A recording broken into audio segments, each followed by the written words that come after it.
in line na jobs ng kanilang mga tatay. Let's start with our first presenter.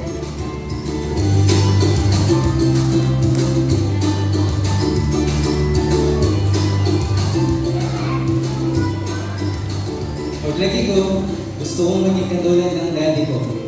Kanyang trabaho yung tayo ng isalit bahay, pero walang kapatay yung tayo niya bilang isang mabuting tatay.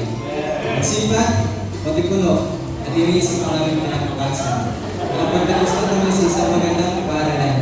Kaya paglaki ko, gusto ko rin maging engineer. Engineer!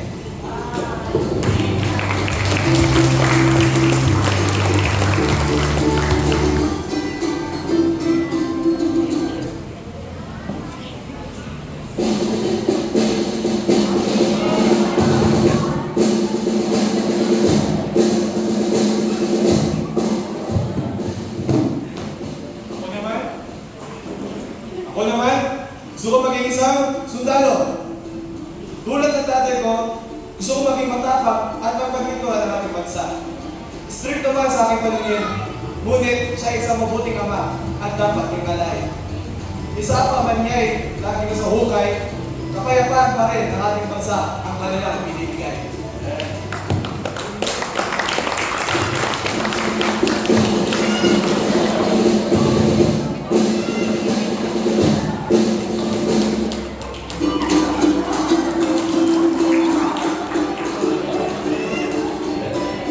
Wala kayo sa tatay ko. Kung wala ka sa araw, kahit anong bagay pa yan, lalabas at pumasada ko rin yan. Para na sa lamesa, ayaw yung naging ulam. Pinagmamalaki kong tatay ko na ay isang bicycle driver.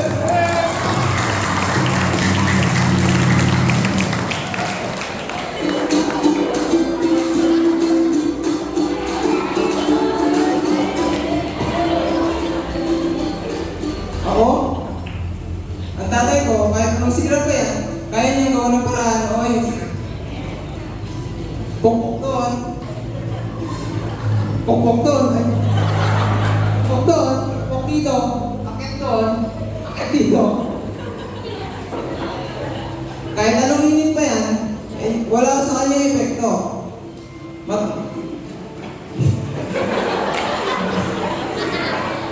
Gagawa ng paraan para kami masustento.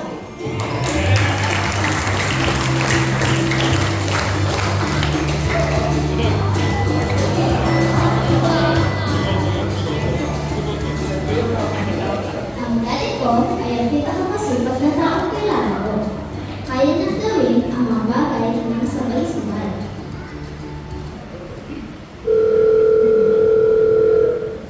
Hi team, hope you're having a great day today.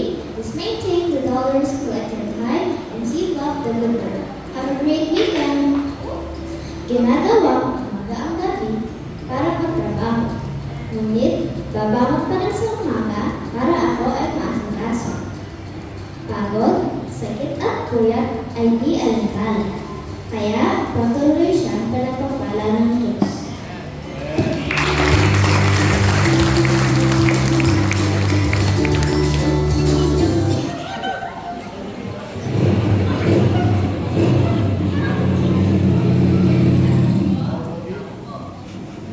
Tao po, delivery po. Yan ang tatay ko. Kung pabilisan ng di naman ang usapan, wala kayo sa papa ko. Pag susumigat niya, ay di mapapantayan. Halos buong araw nagkakamuha pa ang pangangailangan namin ng mga hospital. Kaya, ginagawa ko lahat para matubas ng pagpapagat ng aking ama at hindi ito masayang. Sipagan ka dito, no?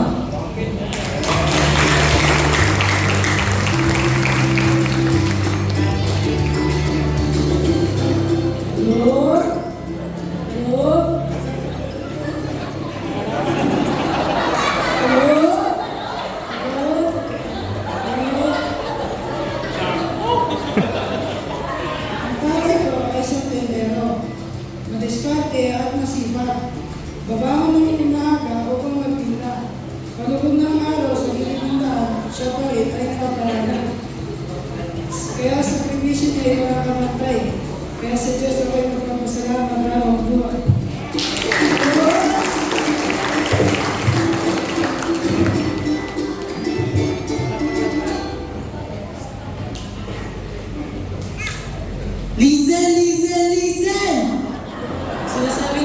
niya sa John 14:6, Jesus said unto him, I am the way, the truth, and the life. No man cometh unto the Father but by me. Walang ibang man papunta na kung hindi siya sa Kristo lamang. Ang tatay ko ay isang pastor. Isang alagad ng Diyos na dapat, matapang at mabuting halimbawa. Sinuko ang kanyang buhay para sa Diyos, tayo ay may lapit niya. Pagmamahal at tiyaga sa gawain ay hindi mapapagbayan. Sa kabila nito, ang kanyang pamilya pa rin ay hindi napapabayaan. Kaya sa Diyos, siya ay aking pinasasalamatan. Hindi lamang siya ama sa kanyang mga anak, kundi sa buong simbahan.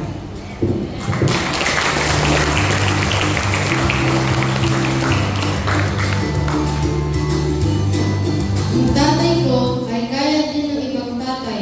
Masipag, matyaga, kaya lang siya sinungaling.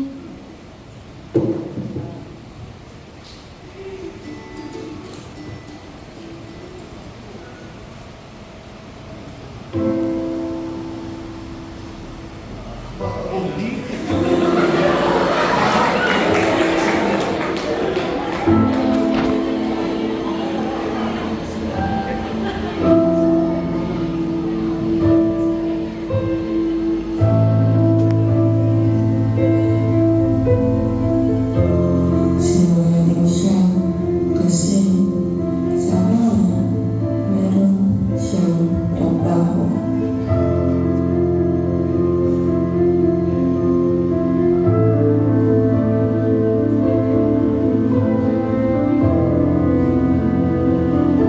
Sabi niya kaya niya ang lahat ng bagay.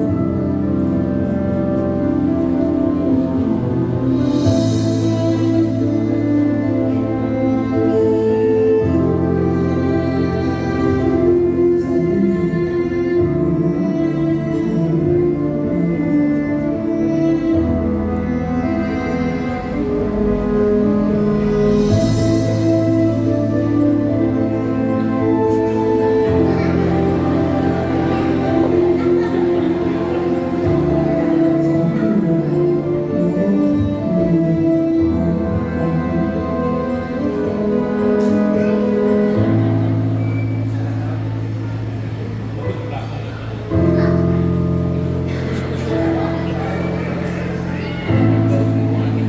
Sabi niya, hindi siya ipon.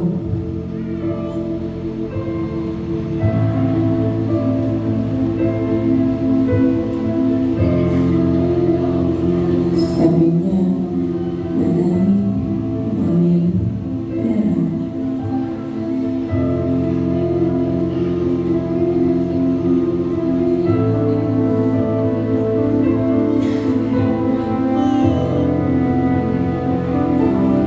Sabi niya, masaya siya sa araw-araw.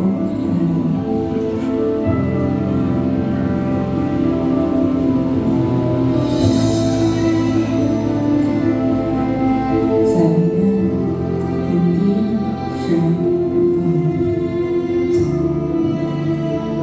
nagpapagsawa daw siya dahil lang sa akin.